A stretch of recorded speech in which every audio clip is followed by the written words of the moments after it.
Hello दोस्तों। Crime इन हिंदी के तीसरे एपिसोड में आपका स्वागत है। आज एक अलग लोकेशन में आया हूँ। तो दोस्तों, आज का ये तीसरा एपिसोड है अमेरिका के ही एक और सीरियल किलर, क्योंकि हमारा सीरियल किलर का सीरीज चल रहा है। तो एक और सीरियल किलर जॉन वेन गेसी के ऊपर। तो दोस्तों, ये जो जॉन वेन गेसी था, इसको किलर क्लाउन का नाम दिया गया था, क्योंकि ये क्या करता था, ये एक्चुअली बच्चों के पार्टीज में ये क्लाउन बनता था। इस जॉन वेन गेसी ने दोस्तों 1972 से लेके 1978 के बीच 33 लड़कों का, मतलब टीनेज बॉयज और मतलब यंग लड़कों का खून कर दिया था। तो पहले ये क्या करता था, किसी ना किसी काम की लालच में या फिर पैसे वगैरह के लालच में उनको अपने पास बुलाता था और फिर उनको मतलब वो कैद कर लेता था, हैंडकफ लगा के या फिर कुछ ना कुछ तरीके से उनको बेहोश करके उनको कैद कर लेता था। फिर वो उनको सेक्सुअली अब्यूज करता था। इसका जो मेथड ऑफ किलिंग था वो बहुत ही ब्रूटल था दोस्तों।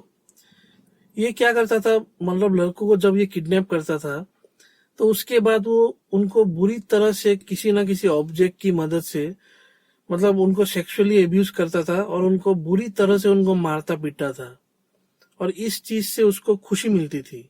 दोस्तों, सीरियल किलर्स की यही बात है कि जब वो लोग खून करते हैं तब वो लोग अपने असली रूप में होते हैं, लेकिन बाकी के दिनों में वो कुछ ना कुछ किसी भी रूप में हो सकते हैं। वो किसी का मतलब एक अच्छा हस्बैंड हो सकता है, या कहीं पे कोई नौकरी कर रहा है, या कोई स्कूल में है, स्कूल का कोई बस का ड्राइवर हो सकता है। ठीक उसी तरह ये जॉन वेन गेसी भी समाज में उसने अपना एक अलग इमेज बना के रखा था। जैसे वो कोई नौकरी करता था और बच्चों की पार्टीज में वो क्लाउन बनता था, बच्चों को हंसाता था, लोगों के साथ अच्छी तरह से रहता था। पर उसके अंदर का जो जानवर है, उसके अंदर का जो शैतान है, वो लोगों को नहीं मालूम चला जब तक कि मतलब इसका केस बाहर नहीं आया है। सोचिए दोस्तों, इसके पास कोई लड़का आता है किसी काम की वजह से और वो उसको किसी ना किसी तरीके से बेहोश करके या हैंडकफ लगा कर कैद करके उसको कई दिनों तक वो सेक्सुअली अब्यूज करता है, उसके बाद उसकी जान ले लेता है। और ये जिस तरह से अब मतलब इन लड़कों की लाश को छुपाता है, वो सुन के तो मतलब दिल दहला देने वाली चीज है दोस्तों। और ये दोस्तों इतना कमीना आदमी है कि जब इसका केस चल रहा था तब मरने के दिन तक, इसके एग्जीक्यूशन के दिन तक, ये खुद को इनोसेंट बताता रहा। यहाँ तक कि इसने तो ये बोल के हद पार कर दी कि इसने अपने विक्टिम्स को ही ब्लेम किया है, कि उन विक्टिम्स को मारने की वजह वो लोग खुद ही थे।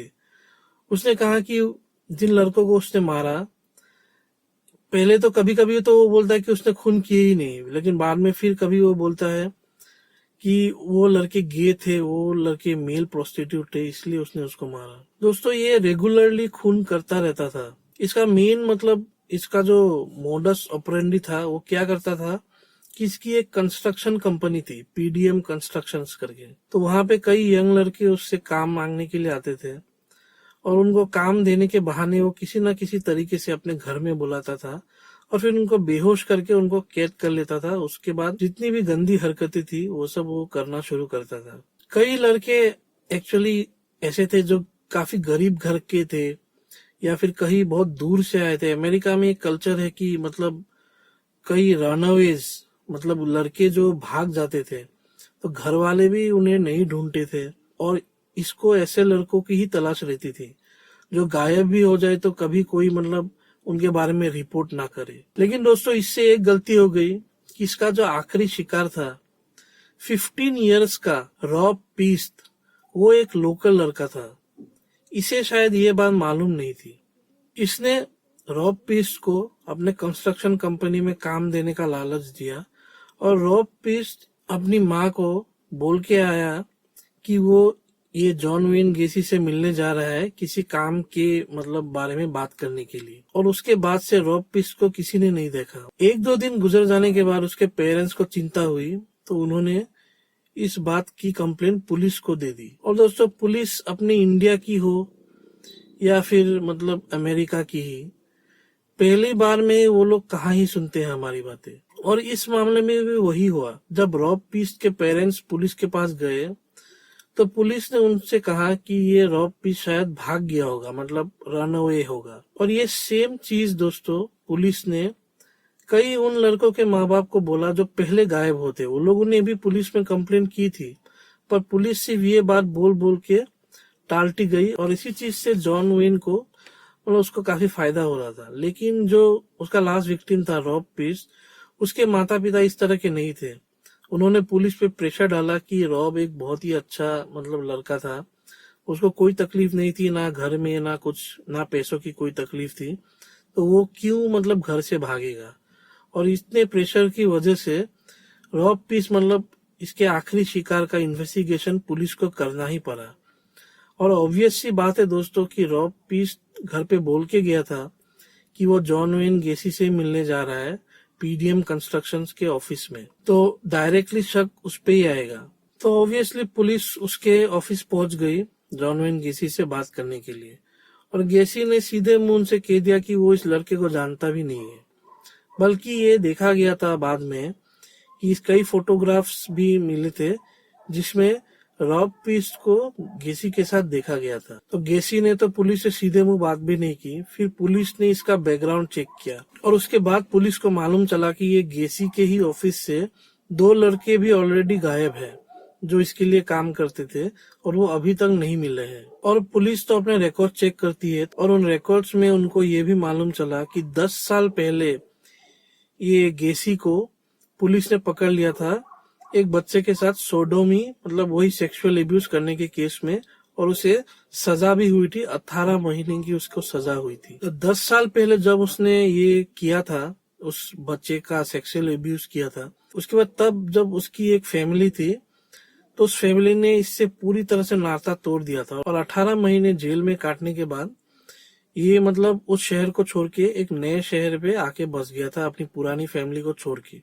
और यहाँ पे आके फिर उसने अच्छी तरह से नौकरी की, अपना काम धंधा किया, फिर से शादी करके एक फैमिली किया। मतलब देखा जाए तो इसने अपना पर्सनल लाइफ बिल्कुल सुधार लिया था। ये किसी पॉलिटिकल रैली में भी शामिल हो गया था। तो अब पुलिस को मतलब ऑलमोस्ट 100% उसको कंफर्म हो गया था कि रॉब पीस के गायब होने में ये जॉन वेन गेसी का ही हाथ है।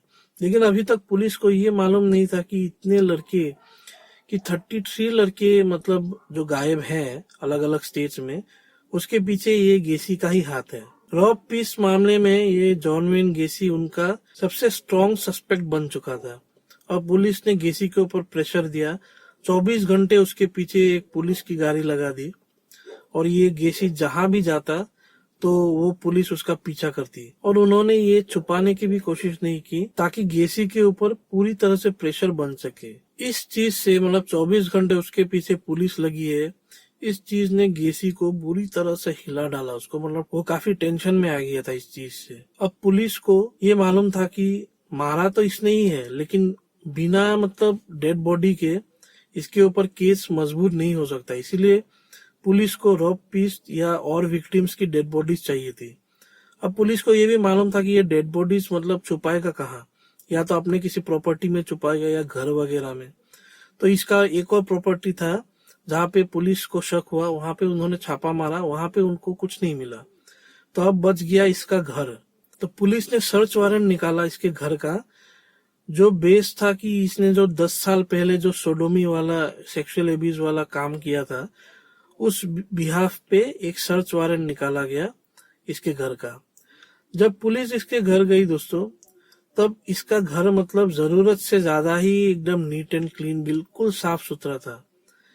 और ये इतना कॉन्फिडेंस में था, इसने पुलिस वालों को मतलब ड्रिंक्स वगैरह भी पेश की, उनके साथ अच्छी तरह से कोऑपरेट कर रहा था। तभी एक पुलिस वाला इसके बाथरूम में गया, और बाथरूम में जाने के बाद उसको एक अजीब तरह का मतलब मडी, एक मस्ती उसको स्मेल मिला। वो स्मेल वो पुलिस वाला एक्चुअली वो पहचानता था। उसको पूरा शौक हो गया कि ये जो डेड बॉडी से आने वाली जो स्मेल है वो स्मेल उसको बाथरूम में मिल रही थी। बाहर आकर उसने दूसरे पुलिस वालों को भी ये बात बताई, और जब उन्होंने गेसी से ये बात की तो उसने कहा कि मतलब उसके जो सीवरेज का लाइन है उधर नीचे कुछ लीक हो गया है, तो इस तरह का एक स्मेल मतलब आता रहता है। उसने ये बात बोल दी। अब जब स्मेल नीचे से आ रहा था तो ऑब्वियसली उस घर का जो नीचे का हिस्सा है वो सर्च करना पड़ेगा। लेकिन पुलिस के पास उस समय उसका वारंट नहीं था, तो पुलिस को वापस आना पड़ा। उसके बाद पुलिस दोबारा उसके घर एक दूसरा सर्च वारंट लेके गई और इस बार उसका जो क्रॉल स्पेस था दोस्तों, मतलब घर के नीचे का हिस्सा, उसको छानबीन करने का पुलिस को पूरा हक था। पुलिस उसके घर के बेसमेंट में गई और वहां का जो क्रॉल स्पेस था उसमें मिट्टी भरी हुई थी, तो उस मिट्टी को पुलिस खोदने लगी। तो थोड़ा सा नीचे खोदने के बाद पुलिस को एक बहुत ही हार्ड और कुछ भारी चीज मिली। जब पुलिस ने उसे खींच के बाहर निकाला तो उन्होंने देखा कि वो इंसान की एक हड्डी है। तब पुलिस का शक यकीन में बदल गया कि हो ना हो कई लड़कों की मौत की वजह ये गेसी ही है और यहाँ पे उसके घर के नीचे से कई लाशें मिलने वाली है। लेकिन पुलिस ने उस समय जरा भी नहीं सोचा होगा कि इतनी सारी 26 बॉडीज, विक्टिम्स की बॉडीज उसके घर के नीचे से मिलेगी। कई दिनों तक पुलिस उसके घर के नीचे खुदाई करती रही और बॉडीज के पार्ट्स निकालती रही। वो बिल्कुल ठंड का मौसम था दोस्तों, और उस एरिया में बारिश की वजह से थोड़ा सा खोदने पर ही पूरी तरह से पानी जमा हो जाता था। तो दोस्तों देखिए, ये मतलब जो क्राइम सीन है जहाँ पे उसने डेड बॉडीज छुपाई है, वो कितना विभत्स, कितना गंदा लग रहा होगा कि एक तरह से अभी तो मिट्टी खुद रही है, इंसानी कंकाल, शरीर के पार्ट्स निकल रहे हैं और ऊपर से पानी रिस रहा है उस जगह। तो मतलब ये सब सोच के ही बिल्कुल अच्छा नहीं लगता। खैर, कई दिनों तक खुदाई करने के बाद उसका पूरा घर ही मतलब उन्होंने तोड़ दिया था अच्छे से खुदाई करने के लिए। इतनी सारी खुदाई करने के बाद उसके घर के नीचे से 26 बॉडीज मिली। लेकिन जिस वजह से या जिस लड़के की वजह से ये सब केस खुला था, रॉब पीस्ट की बॉडी इसमें नहीं मिली। फिर गेसी को गिरफ्तार किया गया और उससे पूछताछ की गई। उसके घर के बेसमेंट की तलाशी के बाद देस प्लेन्स रिवर से 6 लाशें और मिली और इनमें से जो आखिरी लाश उन्हें मिली वो थी उसके आखिरी विक्टिम रॉब पीस्ट की। दोस्तों, रॉब पीस्ट की जब लाश मिली तो उसके मुंह के अंदर से मोटे पेपर के कई टुकड़े मिले और उसकी मौत की वजह भी यही थी कि गेसी ने उसके मुंह के अंदर बहुत बड़े बड़े पेपर के टुकड़े डाल दिए थे, जिसकी वजह से उसे सफोकेशन हुई और उसकी वजह से उसकी मौत हो गई। गेसी ने खुद बचने की बहुत सारी कोशिशें की। उसमें से एक कोशिश ये थी कि उसने इन्वेस्टिगेटर्स और इंटरव्यू लेने वालों के सामने खुद को पागल साबित करने की कोशिश की। उसने कहा कि उसे मल्टीपल पर्सनैलिटी डिसऑर्डर की बीमारी है और ऐसे 4 और शख्स हैं जो उसके दिमाग में हैं। उसमें से एक हार्ड वर्किंग मैन है, एक कॉन्ट्रैक्टर है, एक क्लाउन है और अंत में जो है वो एक पुलिस वाला है। और उसने सारा ब्लेम उस पुलिस वाले पर्सनैलिटी पे डाला। उसने कहा कि उस पुलिस वाले पर्सनैलिटी को गेज और मेल प्रोस्टिट्यूट से बिल्कुल नफरत थी और उस पर्सनैलिटी के उसके ऊपर हावी होने के बाद ही उसने सारे ऐसे खून किए थे। ये गेसी बहुत चालाक था दोस्तों। इसे मालूम था कि अगर कोर्ट में इसे इंसेन घोषित कर दिया जाए तो ये जेल की सज़ा से बच सकता है और उसे मेंटल असाइलम भेजा जाएगा जहां वो आराम से रह सकता है। लेकिन दोस्तों, सरकार के पक्ष से जो वकील थे उन लोगों ने भी काफ़ी मेहनत की और ज्यूरी और जज को ये यकीन दिलाया कि ये बिल्कुल सेन है और उसकी दिमागी हालत बिल्कुल ठीक है और इसी ठीक हालत में ही इसने सारे खून किए हैं। दोस्तों, आखिर में जैसे हर बुराई का अंत होता है उसी तरह गेसी का भी अंत निश्चित ही था, पर इसमें 14 साल लगे। मतलब जिस दिन वो अरेस्ट हुआ था उसके 14 साल बाद उसकी मौत की सज़ा की तारीख आई।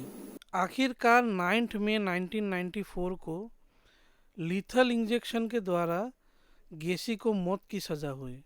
तो दोस्तों, यही था अमेरिका के एक और खूंखार सीरियल किलर जॉन वेन गेसी की कहानी।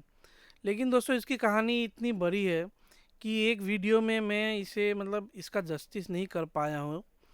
लेकिन आप इसके बारे में इसके डॉक्यूमेंट्रीज देखिए, इसके मूवीज़ वगैरह, और फिर इसका जितना भी स्टडी मटेरियल है अगर आपको इंटरेस्ट है वो पढ़ सकते हैं। उन सब चीज़ों में आपको बहुत ही माइन्यूट डिटेल्स मिलेंगे कि इसने ऐसा क्यों किया, ऐसा ये क्यों हो गया, इसका माइंडसेट के बारे में आपको मालूम चलेगा।